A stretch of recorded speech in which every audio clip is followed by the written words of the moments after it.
हे आमचे महेश पाटील आणि यांचं हे शेत आणि यांची हळद हे बघून घ्या. नमस्कार, महेशला आणि नाव आहे. हळद आपली शेलम बियाणं आहे आपल्या हळदीचं.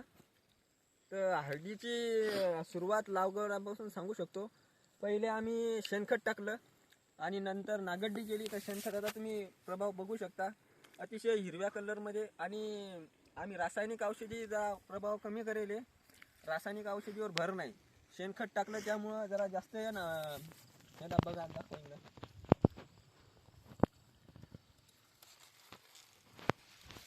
हळद आमची 2 एकर हळद आहे. तर आतापर्यंत हळदीले 2 एकरात आम्हाला 40,000 खर्च येईल. कमी खर्चात आम्ही जास्त उत्पादनावर भर आहे आमची. कारण की काही शेजारी येतं ते लाख रुपये खर्च लावतात एका एकराला. एवढा खर्च लावण्याची काही गरज नाही. तर चांगलं पाणी गिनी आमच्या हळदीला ड्रीप पण नाही, पण आम्ही हळद बघायला ड्रीप बघा ड्रीप. ड्रीप पण नाही. तर आम्ही हातानंच भेसळ डोस दिला. तर 4 खेप भेसळ डोस दिला याने. भेसळ डोसले जरा जास्त पैसे लागले.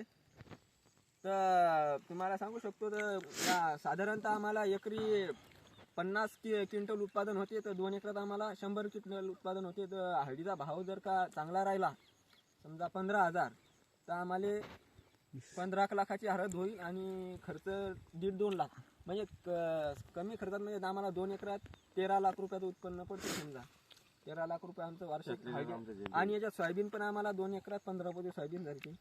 सोयाबीनवर पूर्ण खर्च निघला. आणि मिरची आहे, पण मिरची थोडी कमी आहे. मिरचीवर आम्ही जास्त संगोपन म्हणजे हे नाही नसते, आमचा जोर नसते.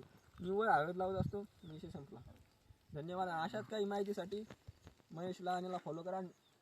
शेती म्हणजे दबायचं नाही. शेतकऱ्याचं काय काय करतात शेतकरी म्हणून सांगायचं, लाजायचं नाही. वावर येतं पावर आहे. आणि हळद आता यंदा तरी 2 एकर लावली, पुढच्या वर्षी 5 एकर हळद लावायची. 50 लाख रुपये उत्पन्न काढतो. PSI GSI मागे येते.